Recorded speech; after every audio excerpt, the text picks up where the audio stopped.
नमस्कार, जे sky bulletin में आपका स्वागत है। मैं हूं वर्षा पवार और चलिए रुक करते हैं खबरों की ओर। कोरोना संक्रमण के कारण देश भर में चल रहे लॉकडाउन के दौरान जिले के बाहर से आने वाले लोगों को प्रशासन की ओर से शेल्टर होम में ठहराया गया है। जवाजा पंचायत समिति के नरबतखेड़ा स्थित राजकीय उच्च माध्यमिक विद्यालय को शेल्टर होम बनाया गया है, जहां पर करीब 155 लोगों को ठहराया गया है।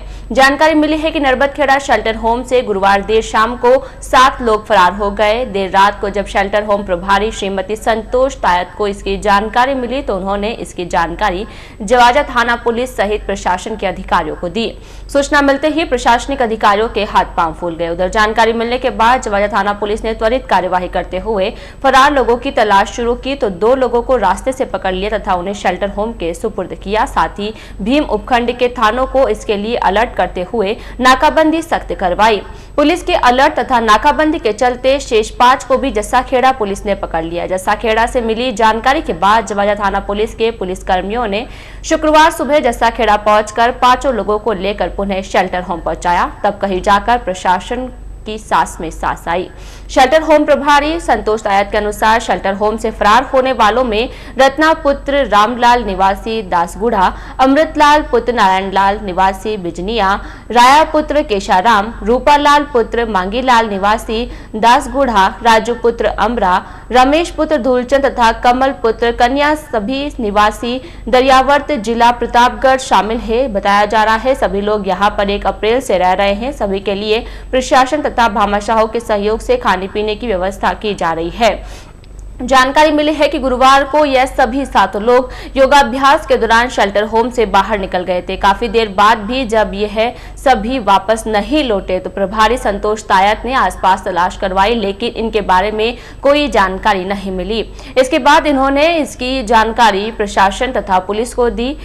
फिलहाल पुलिस ने सभी 7 लोगों को पुनः पकड़ लिया है। मालूम हो कि 15 अप्रैल से शुरू हुए लॉकडाउन 2 के बाद प्रदेश भर के सभी शेल्टर होम में रहने वाले लोगों ने अपने अपने घर जाने की जिद कर रखी है।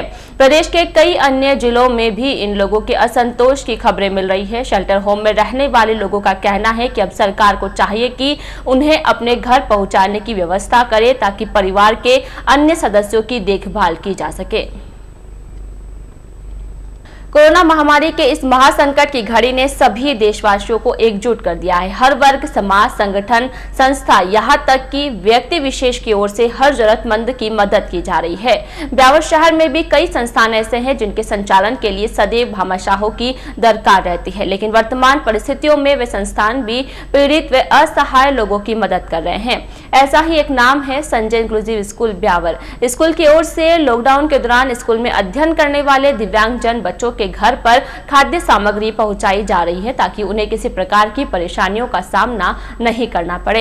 लॉकडाउन के दौरान दिव्यांग परिवार की बढ़ती परेशानियों के मद्देनजर संस्था की ओर से पहले चरण में 100 परिवारों को आवश्यक खाद्य सामग्री के पैकेट उपलब्ध करवाए जा रहे हैं। उक्त सेवा कार्य में राजेंद्र सांगेला, घनश्याम बारूपाल, संदीप रावल तथा महिपाल सिंह आदि तन मन से लगे हुए हैं। संस्था के इन प्रयासों की सर्वत्र प्रशंसा की जा रही है।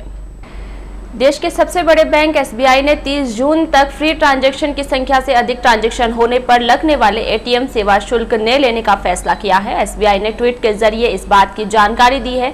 एसबीआई ने अपने ट्वीट में कहा है कि भारतीय स्टेट बैंक ने 30 जून तक मुफ्त लेनदेन की अधिक संख्या के कारण एसबीआई के एटीएम और अन्य बैंक के एटीएम पर किए गए सभी लेनदेन के लिए एटीएम शुल्क माफ करने का निर्णय लिया है।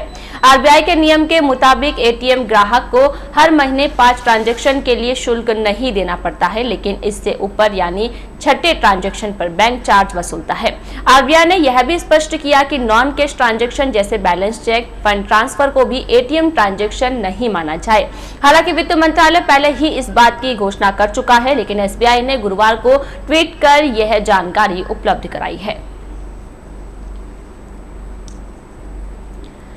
चिकित्सा स्वास्थ्य एवं मिशन निदेशक एनएचएम सभी मुख्य चिकित्सा एवं स्वास्थ्य अधिकारी व जिला प्रजनन एवं शिशु स्वास्थ्य अधिकारियों को सामान्य प्रसवों में प्रसूता के संस्थान पर ठहराव के समय में शिथिलता बरतते हुए 24 घंटे बाद ही छुट्टी देने के आदेश दिए हैं। साथ ही जटिल एवं सिजेरियन प्रसवों में चिकित्सकीय सलाह अनुसार शिशु व माता दोनों का स्वास्थ्य सामान्य होने की दशा में 24 घंटे बाद डिस्चार्ज करने के आदेश दिए हैं। मेडिकल कॉलेज अस्पताल एवं जिला अस्पताल में प्रसूता के ठहराव के संबंध में प्रावधान पूर्व की भांति 12 जून 2019 के आदेशानुसार जारी रहेंगे। चिकित्सा स्वास्थ्य एवं मिशन निदेशक NHM ने आदेशों में बताया कि कोरोना वायरस के संक्रमण को फैलने से रोकने के लिए राजकीय चिकित्सालय एवं जननी सुरक्षा योजना में अधिस्वीकृत निजी चिकित्सालय में होने वाले संस्थागत प्रसवों में प्रसूता के संस्थान पर ठहराव के समय को सशर्त अस्थायी रूप से आगामी आदेश तक शिथिलता प्रदान की जाती है। इससे अस्पतालों में भीड़ और कम की जा सके।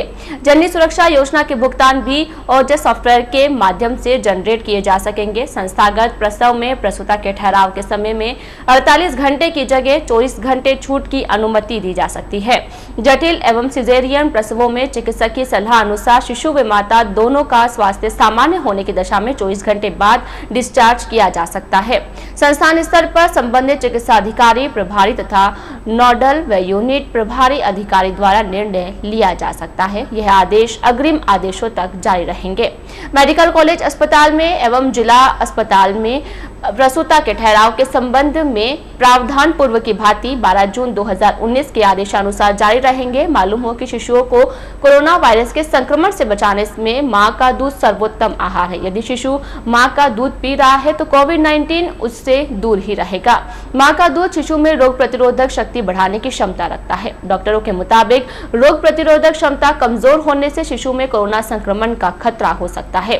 कोरोना वायरस का संक्रमण किसी भी उम्र के लोगों में हो सकता है। ऐसे में शिशुओं पर विशेष ध्यान देने की जरूरत है। ऐसे में डॉक्टर सुझाव दे रहे हैं कि मां स्तनपान कराकर शिशुओं को कोरोना के संक्रमण से बचा सकती है।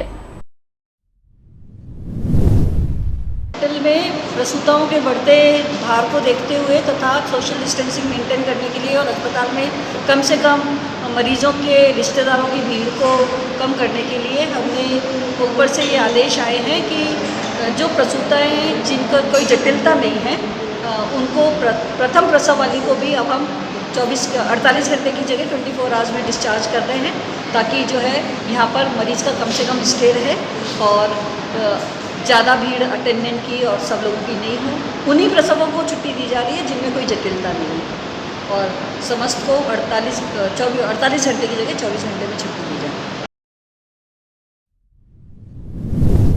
डिस्कॉम ने कोरोना संक्रमण के प्रभाव व लॉकडाउन को देखते हुए उपभोक्ताओं के बिजली के बिलों में छूट दी है। इस बार उपभोक्ताओं के औसत बिल थमने के साथ ही अप्रैल और मई माह में जारी होने वाले बिल की राशि का भुगतान 31 मई तक स्थगित किया गया है। डिस्कॉम की ओर से जारी गाइडलाइन में कृषि, घरेलू, औद्योगिक व अघरेलू कनेक्शनों के लिए बिलों के लिए अलग अलग प्रावधान लागू किए गए हैं। उपभोक्ता बिल की राशि online, net banking, Paytm, Amazon पे रुपए, JDDVNL, कंज्यूमर ऐप बिल इत्यादि द्वारा जमा करवा सकते हैं अथवा भुगतान योग्य राशि बैंक सहायक अभियंता कार्यालय में दे सकते हैं। इसके अलावा लॉकडाउन में विद्युत कर्मचारियों द्वारा मीटर पठन व वितरण नहीं करने का प्रावधान भी लागू किया गया है। ऐसे बिल औसत के आधार पर बनाकर ऑनलाइन SMS के जरिए भेजने की व्यवस्था की गई है, जबकि इनकी प्रिंटेड प्रति संबंधित सहायक अभियंता कार्यालय में उपलब्ध रहेगी। उधर एमनेस्टी योजना के तहत भी उपभोक्ता 30 जून तक जमा करवा सकेंगे मूल राशि। इसी प्रकार कृषि उपभोक्ताओं के मार्च 2020 में जारी बिल सहित अप्रैल और मई 2020 में जारी होने वाले बिल की राशि का भुगतान 31 मई 2020 तक स्थगित रहेंगे। अधिशासी अभियंता दिनेश सिंह ने बताया कि घरेलू श्रेणी के 150 यूनिट माह तक उपभोग करने वाले उपभोक्ताओं के उपभोग माह मार्च व अप्रैल के बिल जो क्रमशः अप्रैल व मई में जारी होंगे, उनकी राशि का भुगतान 31 मई 2020 तक स्थगित रहेगा। 150 यूनिट माह से अधिक उपभोग वाले उपभोक्ताओं के बिलों में यह छूट लागू नहीं होगी। लॉकडाउन से मुक्त औद्योगिक व व्यावसायिक अघरेलू प्रतिष्ठानों को छोड़कर शेष सभी औद्योगिक व व्यावसायिक अघरेलू प्रतिष्ठानों के बिल में स्थायी शुल्क की राशि का भुगतान लॉकडाउन अवधि के अनुपात में 31 मई तक स्थगित रहेगा। उक्त स्थगित की गई राशि बिल में अंकित तो होगी, परंतु देय राशि में शामिल नहीं होगी। सिंह ने बताया कि लॉकडाउन में घरेलू तथा व्यावसायिक उपभोक्ताओं के बिलों में छूट दी है। वर्तमान में बिल औसत के आधार पर भेजा जाएगा। 31 मई तक विलंब शुल्क नहीं लगेगा। उन्होंने बताया कि कृषि व घरेलू उपभोक्ता द्वारा माह अप्रैल व मई के बिलों की जितनी राशि का भुगतान माह अप्रैल व मई में जमा करवाया जाएगा, उतनी राशि पर 5% रिबेट आगामी माह के बिल में शामिल कर दिया जाएगा। निगम ने विद्युत उपभोक्ताओं की सहूलियत के लिए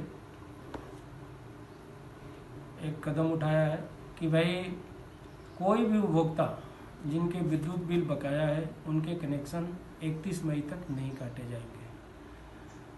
घरेलू उपभोक्ता जो 50 यूनिट 150 यूनिट तक के उपभोक्ता हैं एवं कृषि उपभोक्ता, ये अगर 31 मई तक पैसे जमा कराते हैं तो इनको 5% की अगले बिल में छूट मिलेगी। और दूसरे जो उपभोक्ता हैं वो अगर 31 मई के पहले पैसा जमा कराते हैं तो उनको भी 1% का छूट मिलेगा। और लेकिन इसमें है कि जो 150 यूनिट वाले उपभोक्ता हैं और कृषि उपभोक्ता हैं उनके ऊपर तो एलपीएस नहीं लगेगा, लेकिन बाकी के जो भी उपभोक्ता हैं उनके ऊपर अगर 31 मई तक पैसे नहीं जमा कराते हैं तो उनके ऊपर एलपीएस लेट पेमेंट सरचार्ज जो है वो लगेगा। साथ ही किसी भी जो औद्योगिक कनेक्शन है, एचटी के कनेक्शन है हमारे, उनके ऊपर भी जो फिक्स चार्जेज है वो डिफर कर दिया गया है। राज्य सरकार की ओर से जरूरतमंदों को सूखी खाद्य सामग्री उपलब्ध करवाने के बाद सभापति नरेश कनौजिया की ओर से जनता रसोई की सेवाएं बंद होने के बाद शहर के वार्ड 7 स्थित मिल कॉलोनी में जनता रसोई का संचालन वार्ड वासियों के सहयोग से किया जा रहा है।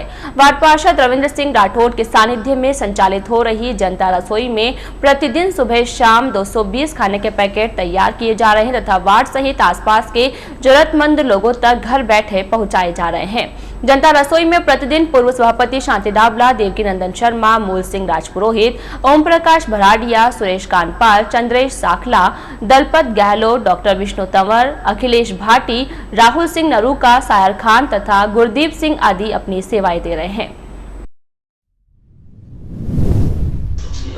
हमने जनता रसोई स्टार्ट करी है। इससे पहले हमारी जनता रसोई चेयरमैन साहब के द्वारा स्टार्ट की जा रही थी। उन्हीं के मार्गदर्शन को देखते हुए मैंने भी अपने वार्ड में रसोई छोटी सी स्टार्ट करी है, जिससे कि हमारे वार्ड के जो भी हैं उनकी समस्या समाधान हो सके। और हम 200 से 220 पैकेट रोज़ बनाते हैं और हमारे वार्ड में हम सप्लाई करते हैं। इसमें हमारा पूरा वार्ड सम्मिलित है और हम वार्ड वासियों ने मिलकर ये रसोई स्टार्ट करी है। लॉकडाउन के दौरान जरूरतमंदों व असहाय लोगों के लिए विधायकों से दी जाने वाली राहत सामग्री का वितरण नगर परिषद के वार्डों में किया जा रहा है। शुक्रवार को शहर के विभिन्न वार्डों में प्रभारियों के माध्यम से पार्षदों की ओर से उपलब्ध करवाई गई सूची के आधार पर राहत सामग्री के पैकेट बांटे गए। शुक्रवार को शहर के वार्ड नंबर 1 में नगर परिषद की ओर से नियुक्त किए गए प्रभारी बंकटलाल शर्मा ने नरसिंहपुरा स्थित सरकारी स्कूल से लोगों को खाद्य सामग्री वितरित की गई। इस दौरान वार्ड के लोगों से सोशल डिस्टेंसिंग की पालना करवाते हुए उन्हें खाद्य सामग्री के पैकेट दिए गए। इसी प्रकार शहर के अन्य वार्डों में भी खाद्य सामग्री के पैकेट बांटे जा रहे हैं। इसी प्रकार शहर के वार्ड 3 स्थित छावनी लिंक रोड पर वार्ड पार्षद सुनीता भाटी के सानिध्य में करीब 200 परिवारों को राहत सामग्री के पैकेट वितरित किए गए।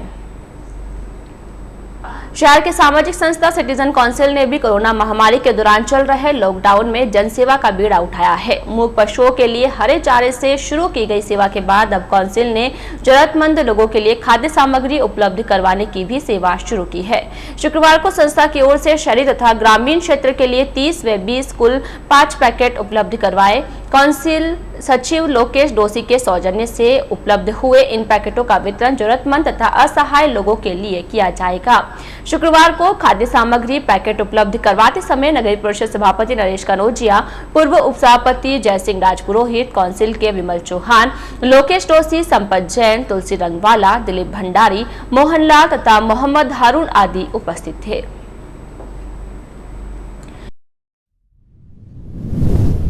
सिटीजन काउंसिल की ओर से आज जरूरतमंदों के लिए हमारे पूर्व सभापति जयसिंह राजपुरोहित ने निवेदन किया था कि गरीब लोगों को जरूरतमंद सामान पहुंचाया जाए।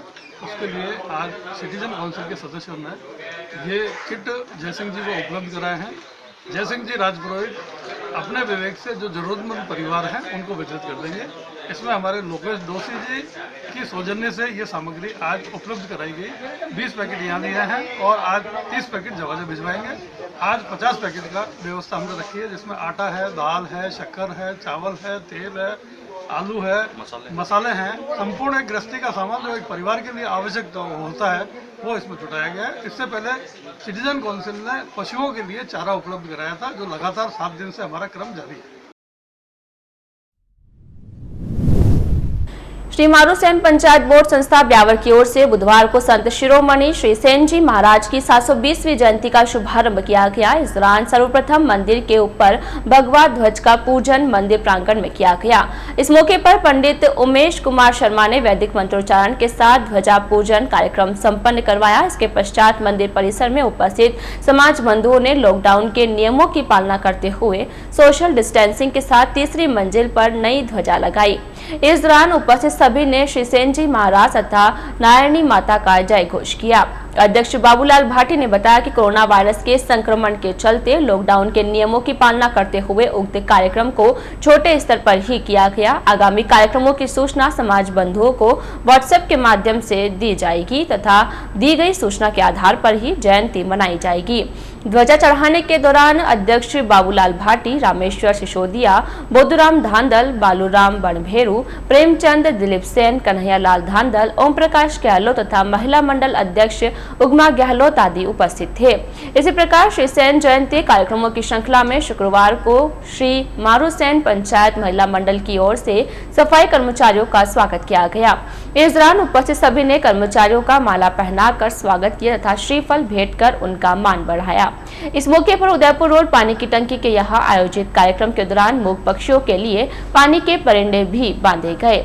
इस दौरान अध्यक्ष उगमा गहलोत, गुणवती बनभेरू, सुशीला गहलोत, सोनू बड़गुर्जर, संतोष साखला, निर्मला साखला, सुशीला भाटी, रामनिवास सेन, ब्रजमोहन बनभेरू, ओम प्रकाश गहलोत, सूरज बड़गुर्जर तथा लालचंद भाटी आदि उपस्थित थे। भारतीय जनता पार्टी अजमेर देहात जिला अध्यक्ष देवीशंकर बुद्रा ने बताया कि कोरोना संकट के दौरान अजमेर देहात भाजपा द्वारा जिले भर में चलाए जा रहे राहत कार्यों की समीक्षा में पीएम फंड में अब तक कार्यकर्ताओं, भामाशाहों व संस्थाओं द्वारा 25 लाख से अधिक की राशि भिजवाई जा चुकी है। समीक्षा में सामने आया कि पुष्कर, नसीराबाद, केकड़ी, मसूदा व ब्यावर विधानसभा भाजपा कार्यकर्ताओं ने अब तक पीएम केयर फंड के साथ ही जरूरतमंद लोगों को 56,000 से ज्यादा भोजन के पैकेट, 50,000 से ज्यादा खाद्य सामग्री के पैकेट व 61,000 मास्क का वितरण किया जा चुका है।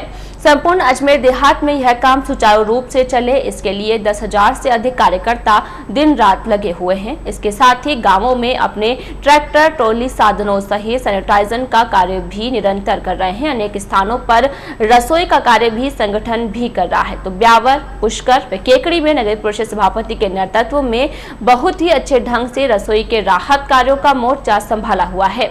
इसी प्रकार भाजपा विधायक भी हर संभव राहत सामग्री पहुंचाने में लगे हुए हैं। पंचायत समिति स्तर पर भाजपा के प्रधान पूर्ण रूप से सक्रिय हैं। भाजपा नेताओं की इस समीक्षा में यह बात सामने आई कि सरकार के दबाव में भाजपा कार्यकर्ताओं को स्थानीय प्रशासन सहयोग करने की बजाय डरा धमका रहा है, जिसकी शिकायत जिला कलेक्टर को करते हुए भाजपा प्रदेश नेतृत्व को भी बताई। जिला कलेक्टर ने ऐसी शिकायतों के समाधान करने का विश्वास दिलाते हुए सहयोग की अपेक्षा की है। अतः भाजपा कार्यकर्ता प्रशासन को हर संभव सहयोग करेगा। समीक्षा में जिला महामंत्री जीतमल प्रजापत, पवन जैन, रायचंद बागड़ी, वीरेंद्र कानावत, भैरूलाल गुर्जर, शक्ति सिंह रावत, सरिता गैना, वंदना नोगिया, जिला मंत्री सुनीता यादव, अनीता बैरवा, राजेंद्र महावर, नरेंद्र सिंह चुंडावत तथा महेंद्र सिंह रावत आदि शामिल थे। कोरोना महामारी से राहत दिलाने के लिए, इसके लिए पूरे देश के प्रधानमंत्री के साथ, पूरे देश की जनता के साथ भारतीय जनता पार्टी का प्रत्येक कार्यकर्ता भी काम कर रहा है। और इसमें विशेष रूप से पिछले 22-23 दिनों से, जब से ये लॉकडाउन लागू हुआ है, तब तक राजस्थान सरकार और केंद्र सरकार द्वारा जो गाइडलाइन जारी की है, उस गाइडलाइन को मानते हुए आम जन को जो राहत पहुंचा सकते हैं वो काम कर रहे हैं। इसके अंदर भारतीय जनता पार्टी का अजमेर देहात का पुष्कर, नसीराबाद, केकड़ी, मसूदा और ब्यावर विधानसभा क्षेत्र के 10,000 से अधिक कार्यकर्ता इस कार्य में लगे हुए हैं, जिसमें उन्होंने भोजन सामग्री के पैकेट वितरण करने में लगभग 56,000 से अधिक भोजन सामग्री के पैकेट किए हैं और खाद्य सामग्री के भी 50,000 से अधिक पैकेट आम जन में वितरित किए हैं। इसके साथ साथ जो मास्क का काम चल रहा है उसके अंदर भी कम लगभग 40,000 मास्क भी वितरण कर चुके हैं अभी तक। और देश के प्रधानमंत्री जी ने आम जन से ये अपील की थी कि पीएम केयर फंड के अंदर भी कार्यकर्ता कम से कम 100 रुपये का योगदान दें। अजमेर देहात के कार्यकर्ताओं ने अभी तक 25 लाख से अधिक की राशि, जिसमें स्वयं कार्यकर्ता, सामाजिक संस्थाएं और भामाशाहों के योगदान से 25 लाख की रुपए की राशि पीएम फंड में हम भिजवा चुके हैं और निरंतर भारतीय जनता पार्टी का कार्यकर्ता राहत पहुंचाने में लगा हुआ है। राष्ट्रीय एनजीओ महासंघ से संबद्ध समस्त संस्थाओं ने सर्वसम्मति से गजेंद्र कुमार आर्यन को राष्ट्रीय उपाध्यक्ष के रूप में चुना गया है। उनकी कार्यशैली को देखते हुए द्वितीय बार उन्हें राष्ट्रीय उपाध्यक्ष के पद पर मनोनीत किया गया है। वह समाज सेवा क्षेत्र में काफी बार सम्मानित हुए हैं। राष्ट्रीय एनजीओ महासंघ के बारे में आपको बता दें कि लगभग 8,000 संस्थाएं इस महासंघ से संबद्ध है एवं जिसके 5 सफल महाअधिवेशन राष्ट्रीय एनजीओ महासंघ के द्वारा कराए जा चुके हैं। यह एक प्रयास था कि समस्त भारत देश के संस्थाओं को राष्ट्रीय एनजीओ महासंघ से जोड़कर एक मजबूत संगठन तैयार किया जाए, जिससे यदि किसी एनजीओ के साथ कुछ गलत होता है तो उसके साथ सारी संस्थाएं एक साथ मिलकर खड़ी रहे। राष्ट्रीय एनजीओ महासंघ 2 वर्ष पुराना महासंगठन है। कोरोना महामारी के संक्रमण के बचाव को लेकर नगर परिषद में सैनिटाइजर टनल लगाई गई है। नगर परिषद सभागार के मुख्य दरवाजे के बाहर लगी इस टनल से गुजरने वाला प्रत्येक व्यक्ति ऑटोमेटिक मशीन से सैनिटाइज हो जाएगा। मशीन में ऑटोमेटिक सेंसर लगे हुए हैं। जो ही कोई व्यक्ति टनल में प्रवेश करेगा तो सेंसर के माध्यम से मशीन ऑन हो जाएगा तथा सैनिटाइजर का छिड़काव करना शुरू कर देगी और संबंधित व्यक्ति के बाहर निकलते ही मशीन स्वतः ही बंद भी हो जाएगी। शहर के भामाशाह अजय, सचिन व जयदीप मेवाड़ा ने उक्त मशीन नगर परिषद प्रशासन को भेंट की है। मालूम हो कि नगर परिषद में बड़ी तादाद में कर्मचारियों का आना जाना लगा रहता है, अतः कोरोना संक्रमण से बचाव के लिए यह टनल महत्वपूर्ण तथा उपयोगी साबित होगी। कोरोना संक्रमण के बचाव हेतु घोषित किए गए लॉकडाउन के दौरान भी अपनी ड्यूटी पर तैनात सफाई कर्मचारियों का स्वागत सम्मान का दौर जारी है। शहर के कई वार्डों में वार्डवासी इन कर्मचारियों की सेवाओं तथा कर्तव्य निष्ठा की सराहना करते हुए उनका स्वागत कर रहे हैं। इसी कड़ी में शुक्रवार को ward 43 Saket Nagar housing board में वार्ड पार्षद विक्रम सोनी के सानिध्य में वार्डवासियों ने सफाई कर्मचारियों का स्वागत किया। इस दौरान स्वास्थ्य निरीक्षक केसी मीणा, हरिराम लखन, सफाई जमादार दुलीचंद सांगाल सहित सफाई कर्मचारियों को माला व साफा पहनाकर स्वागत किया गया। इस दौरान वार्ड में भामाशाहों के सहयोग से विगत 25 दिनों से चल रहा खाना वितरण कार्यक्रम का भी समापन किया गया। मालूम हो कि प्रतिदिन यहां से करीब 450 खाने के पैकेट सुबह शाम जरूरतमंदों तक पहुंचाए जा रहे थे। शुक्रवार को स्वागत कार्यक्रम के दौरान पार्षद विक्रम सोनी, हेमंत कुमार, गिरीश महर्षि, सुरेश चंद्र सोनी, धर्मेंद्र शर्मा, डॉक्टर के मिश्रा, जितेंद्र पाल वर्मा, शांतिलाल रांका, संजय मेहता, नरेश पारवानी, विमल चौहान सहित अन्य उपस्थित थे। शहर के वार्ड नंबर 51 के पार्षद हंसराज शर्मा ने कोरोना संक्रमण से बचाव हेतु सदुपयोग के स्वरूप देश के प्रधानमंत्री मोदी जी आह्वान पर वार्ड में कार्यकर्ताओं से एकत्रित करके 5100 रुपए की राशि प्रधानमंत्री केयर फंड में जमा करवाई। पार्षद हंसराज शर्मा द्वारा सराहनीय कार्य करते हुए दादाबाड़ी के समीप हाथ ठेला लगाने वाले व्यापारियों को मास्क का वितरण भी किया। पार्षद ने इस दौरान सभी से सोशल डिस्टेंसिंग का सख्ती से पालन करने की भी अपील की। इस मौके पर रमेश साहू और पिंटू, दीपक पारिक, चेतन शर्मा, फिरोज, शिव कुमार, रामदेव साहू, दिलीप खत्री आदि उपस्थित थे। आज के बुलेटिन में फिलहाल इतना ही। पूरी टीम के साथ दीजिए इजाजत, फिर मिलेंगे। नमस्कार।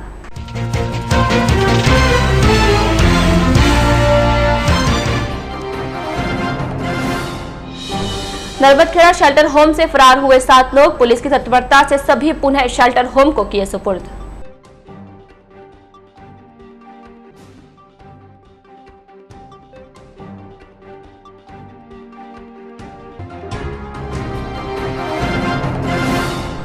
सामान्य प्रसव में प्रसूता की 24 घंटे में होगी छुट्टी, एनएचएम निदेशक ने जारी किए निर्देश।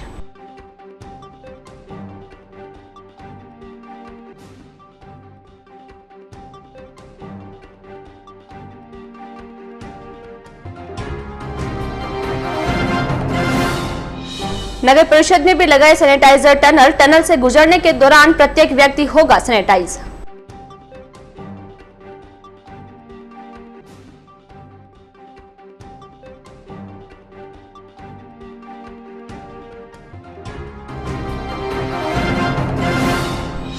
और वारवासियों के सहयोग से मिल कॉलोनी में चल रही है जनता रसोई। प्रतिदिन सुबह शाम 220 पैकेट किए जा रहे हैं वितरित।